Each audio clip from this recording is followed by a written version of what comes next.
My dreams occasionally approached the fantastical in character, though falling somewhat short of coherence. One scene is especially stamped upon my recollection. That of a dank, fetid, reed-choked marsh under a gray autumn sky.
With a rugged cliff of lichen-crusted stone rising to the north.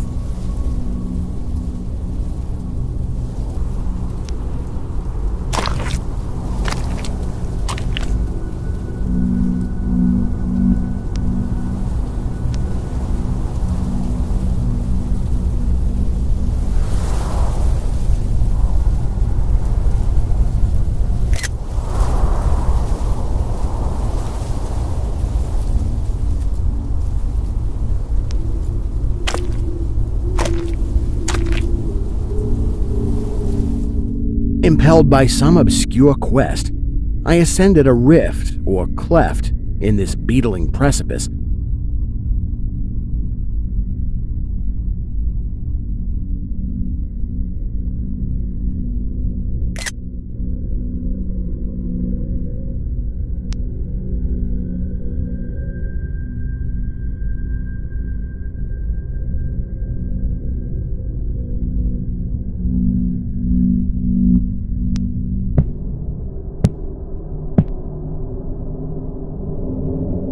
Noting as I did so the black mouths of many fearsome burrows extending from both walls into the depths of the stony plateau.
At several points, the passage was roofed over by the choking of the upper parts of the narrow fissure.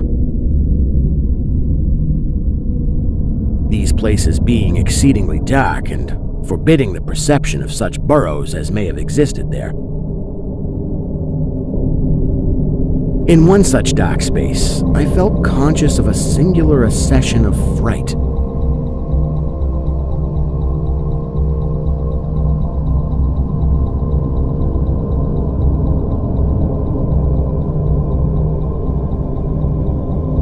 as if some subtle and bodiless emanation from the abyss were engulfing my spirit. But the blackness was too great for me to perceive the source of my alarm.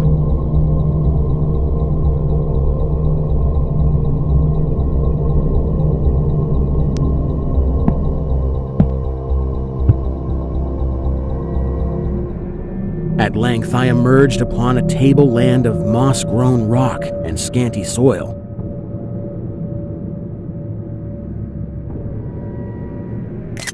Lit up by a faint moonlight which had replaced the expiring orb of day. Casting my eyes about, I beheld no living object.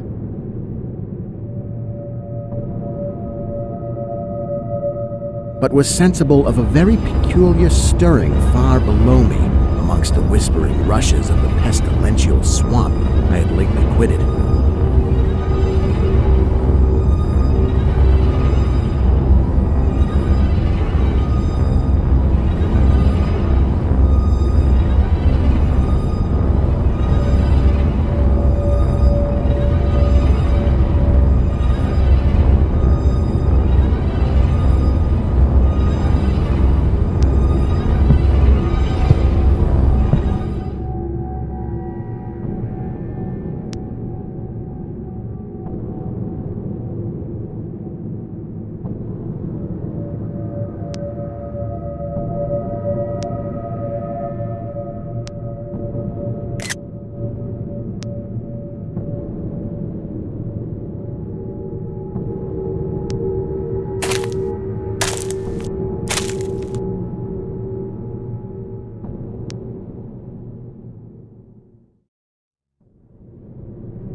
After walking for some distance, I encountered the rusty tracks of a street railway and the worm-eaten poles which still held the limp and sagging trolley wire.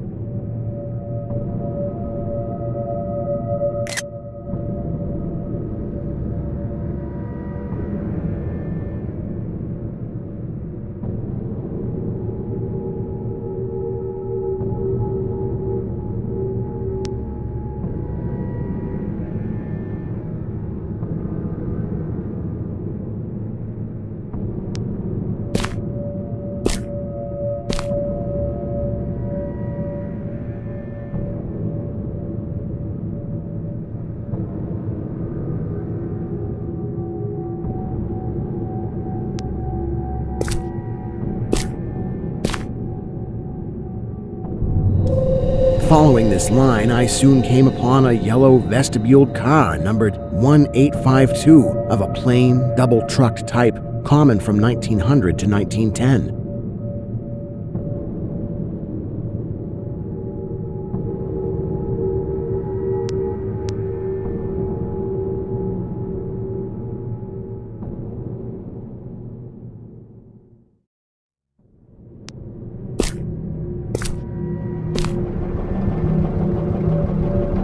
It was untenanted, but evidently ready to start.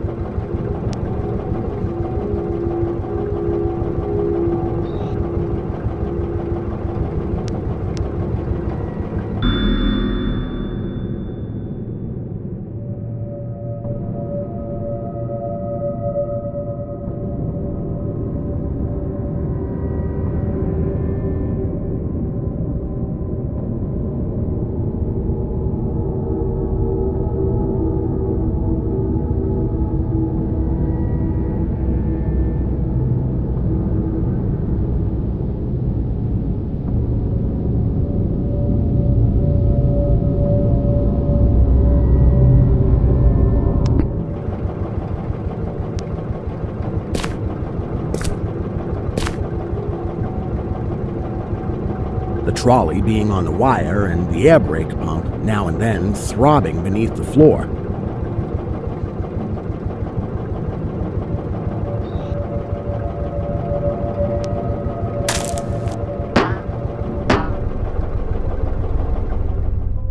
I boarded it and looked vainly about for the light switch.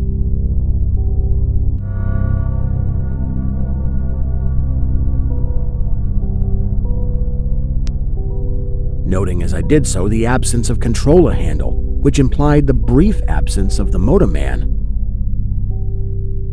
Then I sat down in one of the cross seats toward the middle, awaiting the arrival of the crew and starting of the vehicle.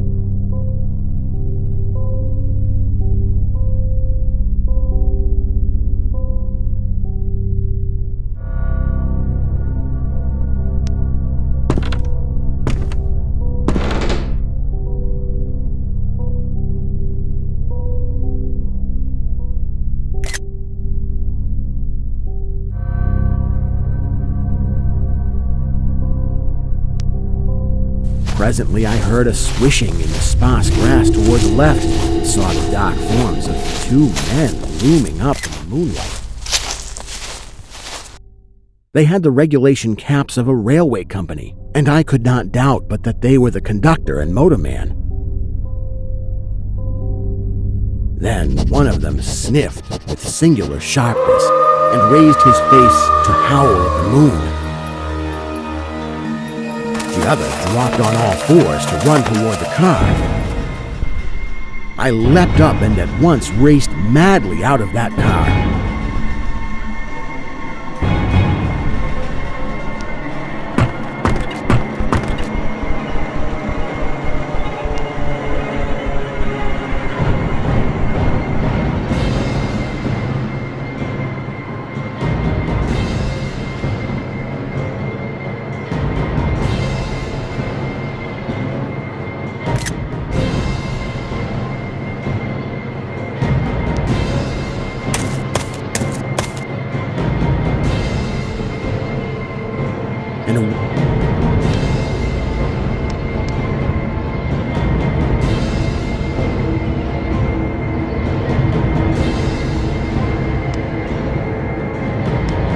Way across endless leagues of plateau till exhaustion waked me.